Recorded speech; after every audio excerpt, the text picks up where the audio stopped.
When my husband demanded a divorce after 15 years, I quietly agreed and signed the papers. As he celebrated with his mistress at our favorite restaurant, I approached their table with a smile. "Congratulations on your freedom," I said, sliding an envelope across the table. His smirk vanished as he read the DNA test results proving blood-red lipstick on crisp white cotton. That's what ended my marriage. Not with a scream or a bang, but with the silent horror of discovery as I stood frozen in our walk-in closet, William's dress shirt dangling from my trembling fingers. I remember the exact moment perfectly. Tuesday, 9:17 a.m. The twins were at school, Emma at her piano lesson. I had been gathering clothes for dry cleaning when I noticed William's gym bag tucked behind his rows of polished Oxford shoes. The zipper was partially open, revealing the crumpled shirt he'd supposedly worn to last night's emergency surgery. The stain wasn't medical. No surgeon wore that shade of crimson into an operating room. Before we continue with Jennifer's shocking discovery, I want to invite you to be part of our storytelling community. If tales of strength in the face of betrayal resonate with you, please hit subscribe. It's completely free and helps support more stories of women reclaiming their power.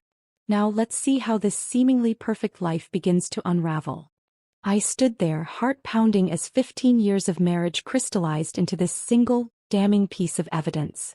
Dr. William Carter, respected cardiothoracic surgeon, my husband, father of our 3 children, had another woman's lips on his clothes. The carefully constructed reality I'd been living in shattered around me like fine crystal on marble flooring. The irony wasn't lost on me. For years, William's colleagues had called us the perfect Carters. Him with his steady hands that saved lives daily, me with my unwavering support and dedication to our family. Our colonial-style home in Oak Ridge Heights with its manicured lawn and white picket fence might as well have been a movie set, the American dream personified. "Jennifer makes it all possible," he'd declare at hospital fundraisers, his arm around my waist, champagne flute in hand. I couldn't do what I do without her. The other doctors' wives would smile politely, but I could see the envy in their eyes. We had it all: 3 beautiful children, financial security, and a partnership that had weathered the grueling years of medical school, residency, and William's rise to prominence. Or so I thought. Looking back, I should have recognized the warning signs. William started working later, claiming the hospital was understaffed. Weekend golf with colleagues became more frequent. Our conversations grew shorter, more practical, scheduling the children's activities, discussing household needs, planning social obligations that would advance his career. When William was promoted to chief of cardiothoracic surgery last spring, I organized a surprise party with all his colleagues. He smiled and thanked me publicly, but later complained I'd embarrassed him in front of the hospital board. That night he slept in the guest room, claiming exhaustion. "It's the pressure," I told my sister on the phone the next day. "The promotion comes with so much responsibility." "Men in power often change, Jen," she warned. I dismissed her concern as cynicism from her own failed marriage. The physical distance grew too.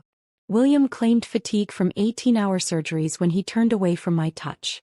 I bought new lingerie, scheduled date nights, tried everything the women's magazines suggested to keep the spark alive. He participated half-heartedly, checking his phone throughout our carefully planned evenings. "Is everything okay between us?" I asked one night after he'd barely touched his favorite meal. "Just tired, Jen. The Jenkins case is complicated." Then he'd retreat to his home office, door closed, voice a low murmur as he took calls late into the night. I believe in trust. I believe in privacy. I never considered checking his phone or email. That was for insecure women, paranoid women. Not for Jennifer Carter, the perfect wife. Until our 15th anniversary approached. I planned to surprise William with a romantic weekend in Napa Valley, where we'd honeymooned. I needed to sync our calendars, and his phone was on the counter while he showered. One quick peek to ensure he was free that weekend. That's all I intended. The text notification appeared as I held his phone. "Dr. Rebecca Harrington, last night was amazing. Can't wait to feel you inside me again. When are you leaving her?" My finger trembled as I opened the message thread. Hundreds of texts, dating back 8 months. Intimate photos. Plans made while I was taking Emma to her recitals or helping the twins with their science projects. Cruel jokes at my expense.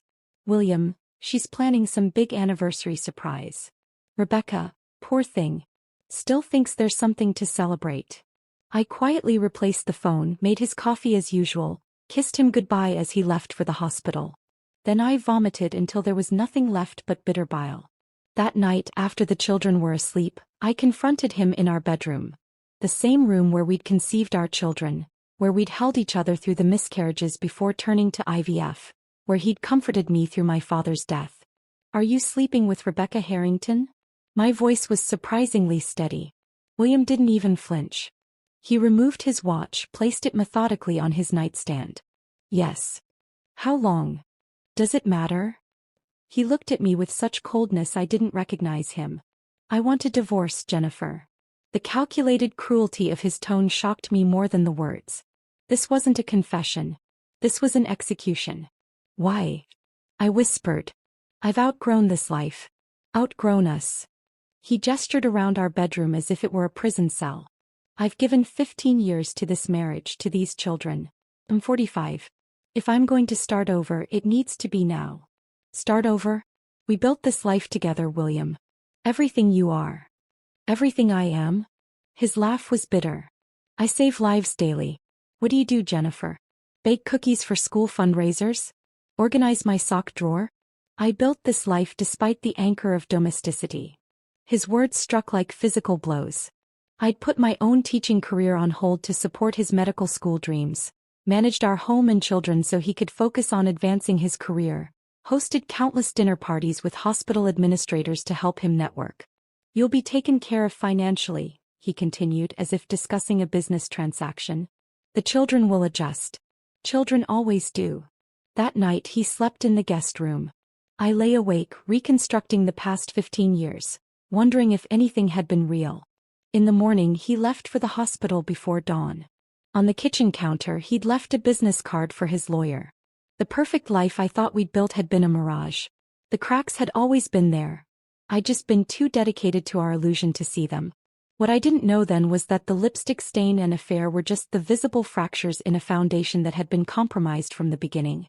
William's betrayal ran deeper than I could possibly imagine, and the true nature of his deception would soon turn my world upside down in ways that would make his affair seem trivial by comparison.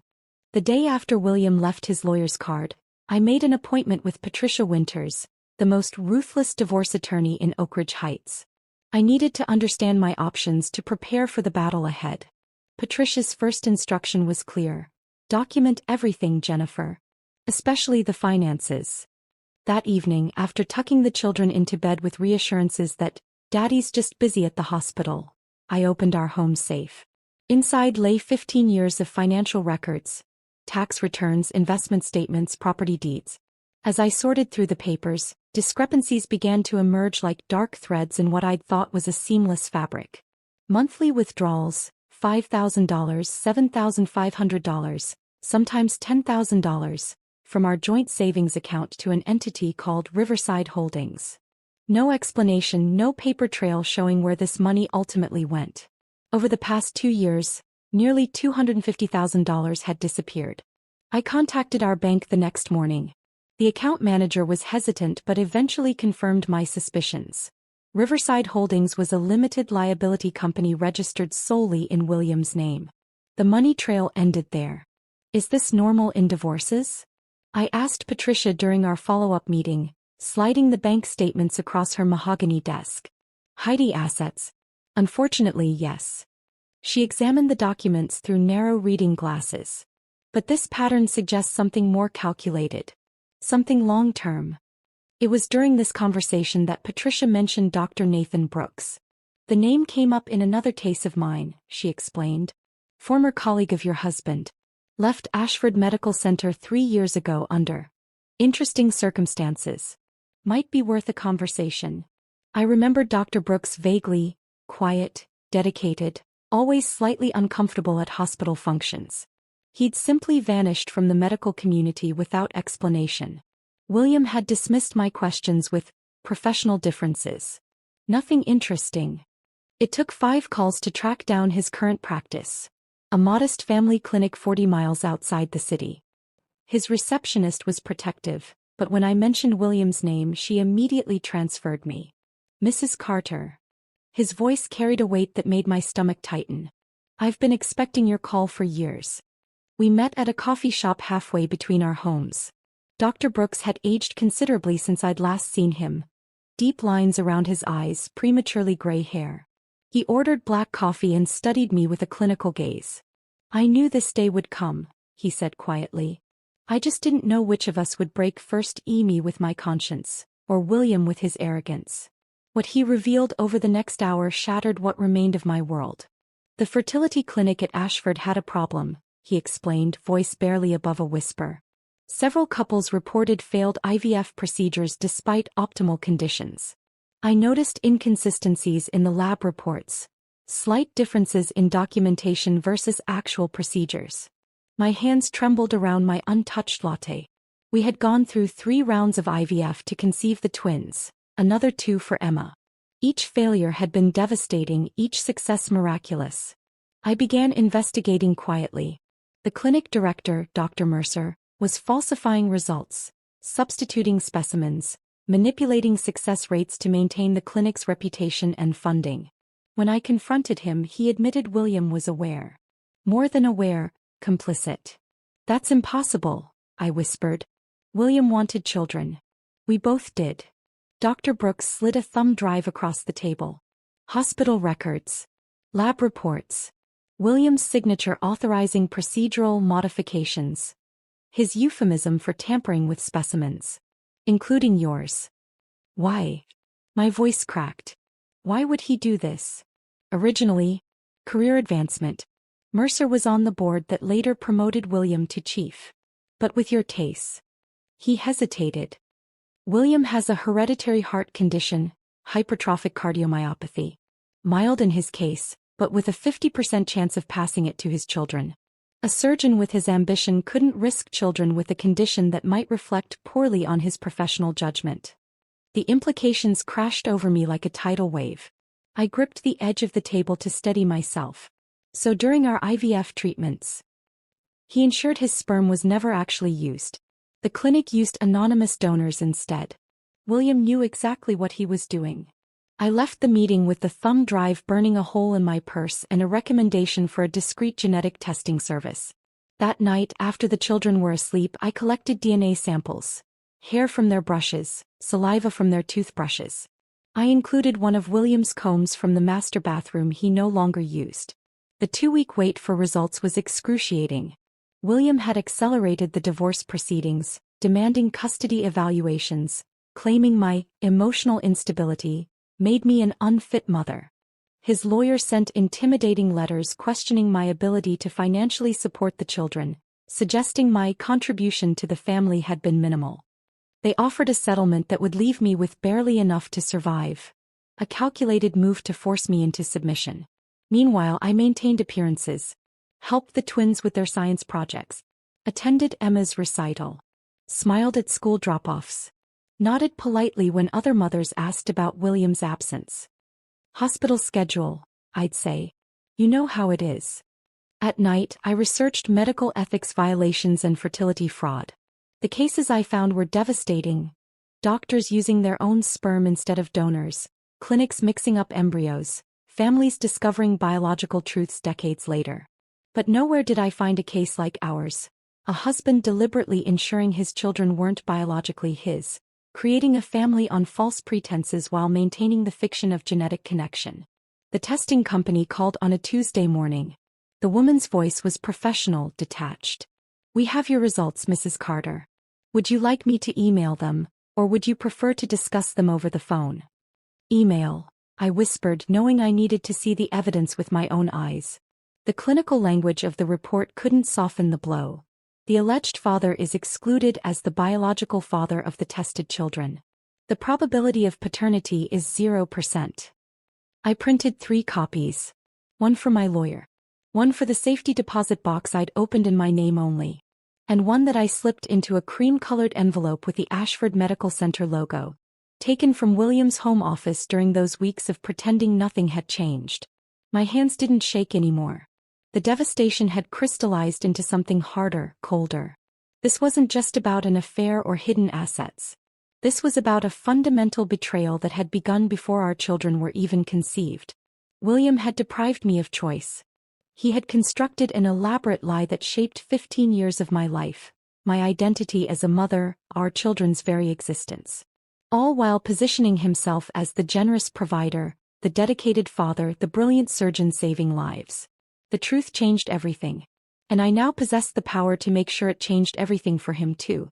With the DNA test results in hand, my grief transformed into something sharper, more focused.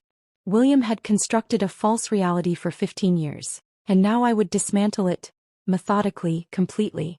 I began by reaching out to other families who'd undergone fertility treatments at Ashford during William's oversight. Dr. Brooks provided a list of 27 couples who might have been affected. Most refused to speak with me, unwilling to question the origins of their precious children. 5 agreed to meet. The Millers had twins who looked nothing like them. The Patels had a daughter with unexpected medical issues. The Johnsons, Garcias, and Wilsons each had stories of miraculous conceptions after multiple failed attempts. Once Dr. Mercer took personal interest in their cases.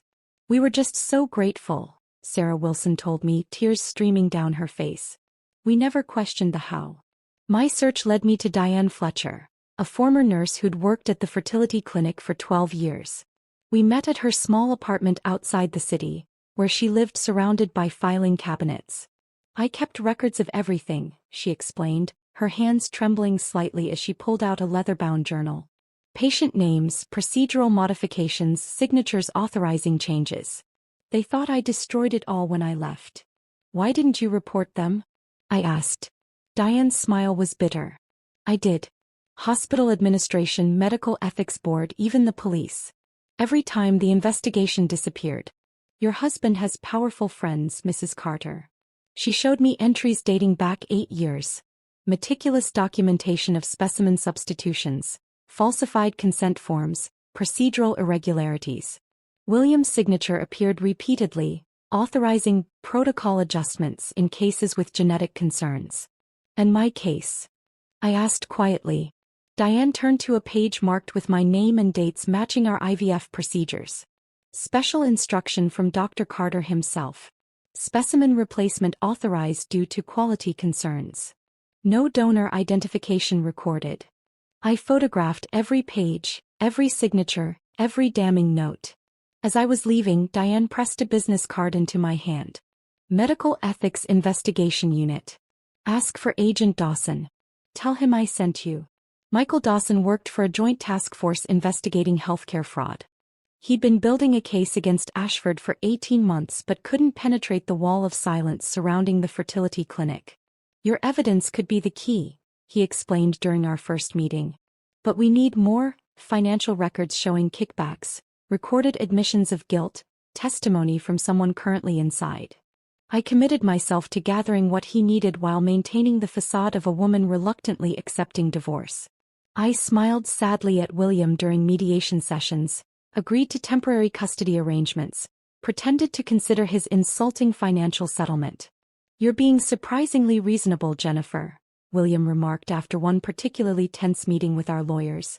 "The children come first," I replied softly. "I just want what's best for everyone." His confidence grew with each concession I appeared to make. He brought Rebecca to school functions, introduced her to our friends, even had her stay overnight when the children visited his new downtown apartment. All while I quietly recorded conversations, photographed documents, and built my case. My investigation took an unexpected turn when I hired a private investigator to look into Rebecca's background. The report revealed something stunning. She wasn't just William's colleague and lover. She was Madeline Harrington's daughter.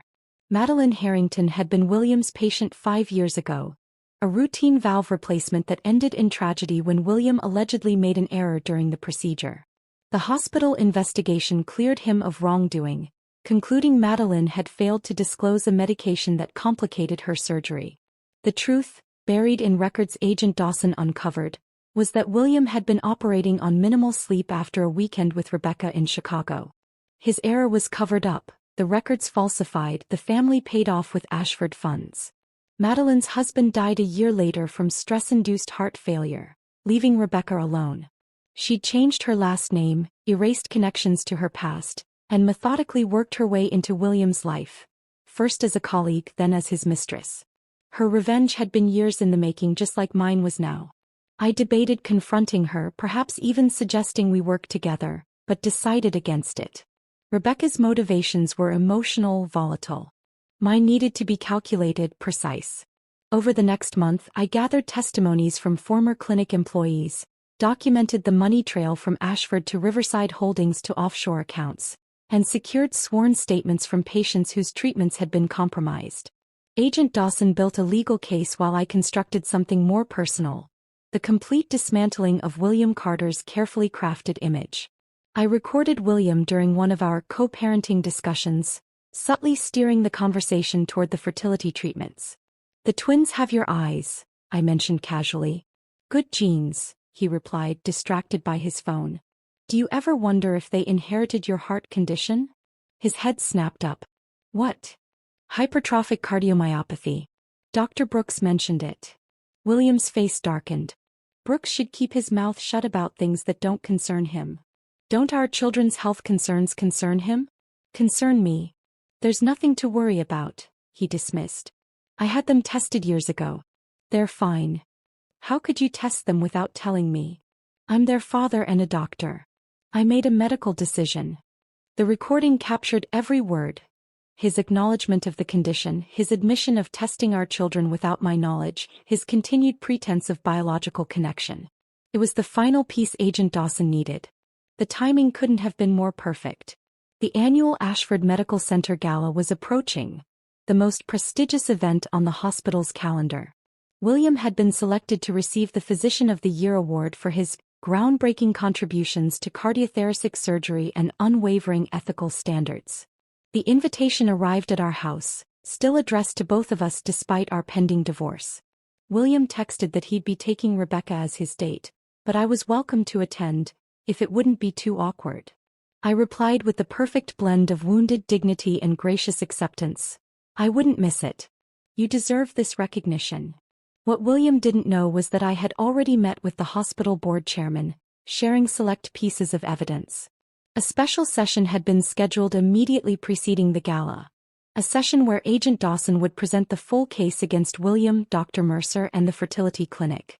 As I prepared my gala dress, a sleek black gown that Rebecca had once mocked as "suburban mom tries sophistication," in a text to William, I received notification that William and Rebecca would be celebrating at Vincenzo's after the award ceremony. Our special restaurant where he'd proposed 15 years ago. It was the perfect finishing touch to my carefully orchestrated revelation. The envelope with the DNA results was ready. The authorities were prepared. Every detail had been considered. For the first time in months, I felt a sense of calm certainty. William had spent 15 years constructing a lie. Tomorrow night, the truth would finally be told. The night of the Ashford Gala arrived with perfect dramatic timing. Thunderstorms threatening but holding off, the sky dark with potential.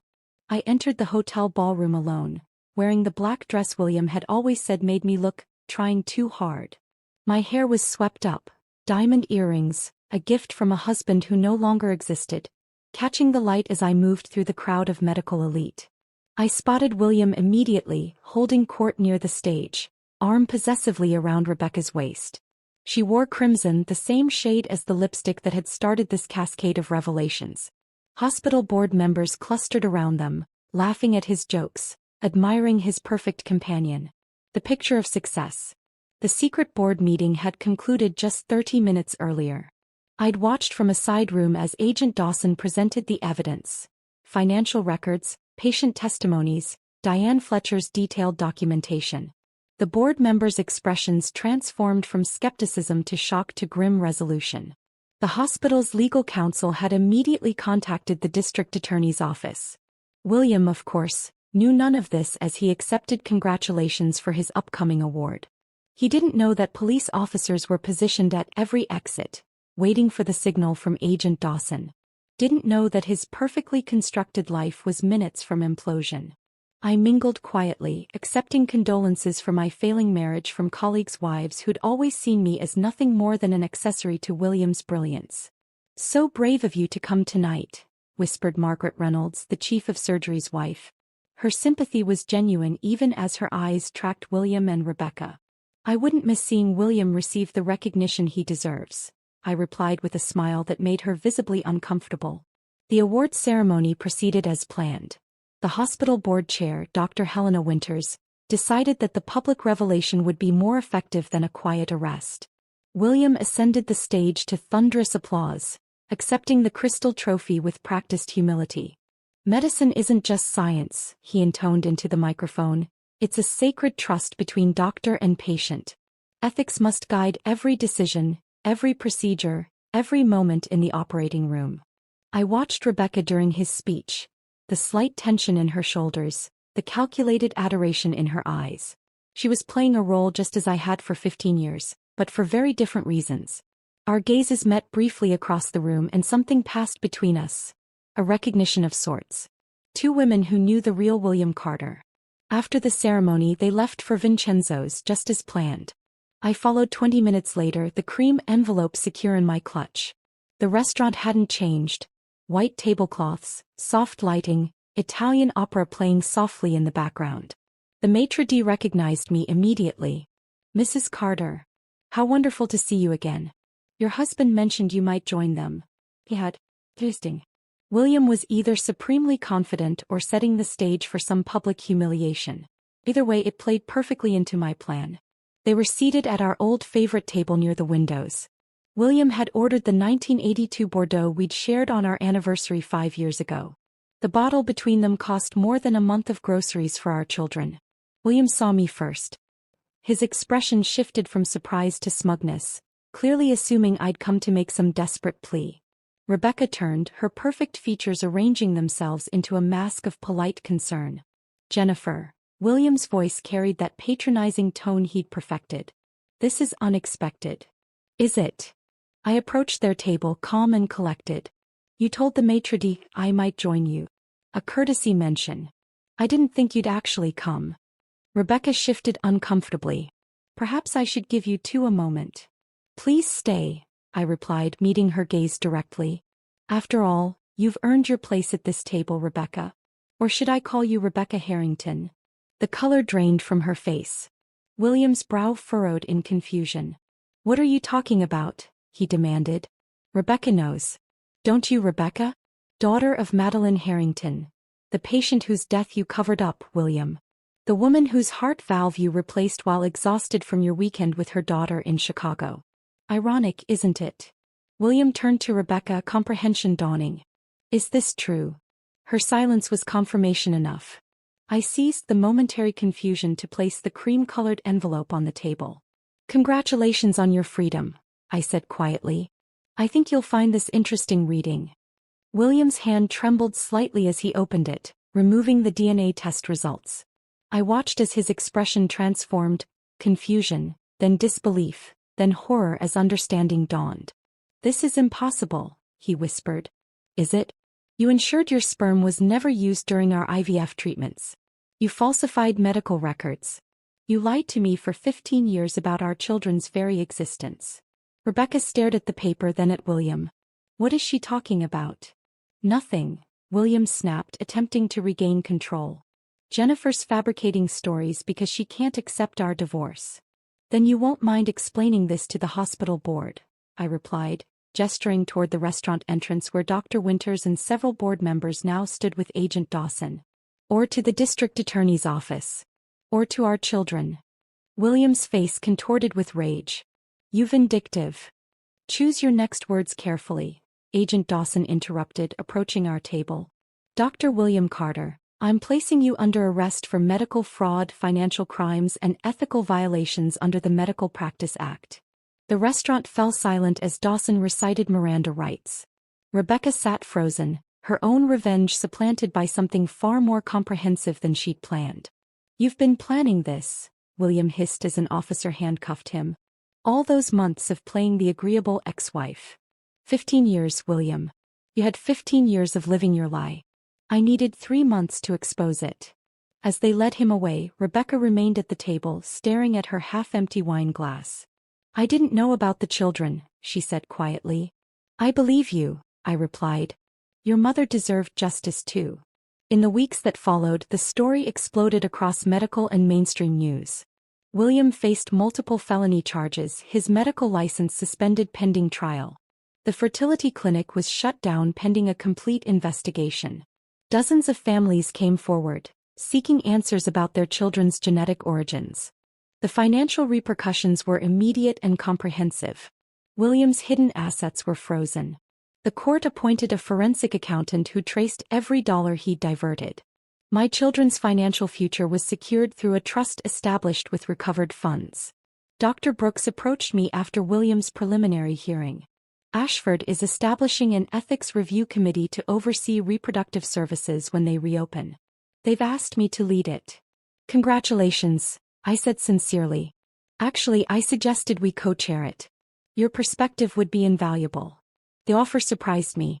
For 15 years I'd been Jennifer Carter, the surgeon's supportive wife. My identity had been subsumed by William's career, his needs, his image. Now I was being asked to step forward as myself. 6 months after the gala, I sat across from Rebecca at a different restaurant. Our unlikely alliance had formed during the legal proceedings, two women manipulated by the same man for different reasons. Do you regret it? She asked. Exposing everything? The children will eventually learn the truth. I considered her question carefully. They'll learn that their origins aren't what we thought, but that doesn't change who they are or how much I love them. The foundation of their lives was built on lies. I chose truth, however difficult. That night, watching my children sleep in the home we'd kept despite William's attempts to force its sale, I felt something unexpected. Not satisfaction or vindication, but liberation. The perfect family illusion had shattered, but in its place was something authentic. I was no longer living someone else's carefully constructed lie.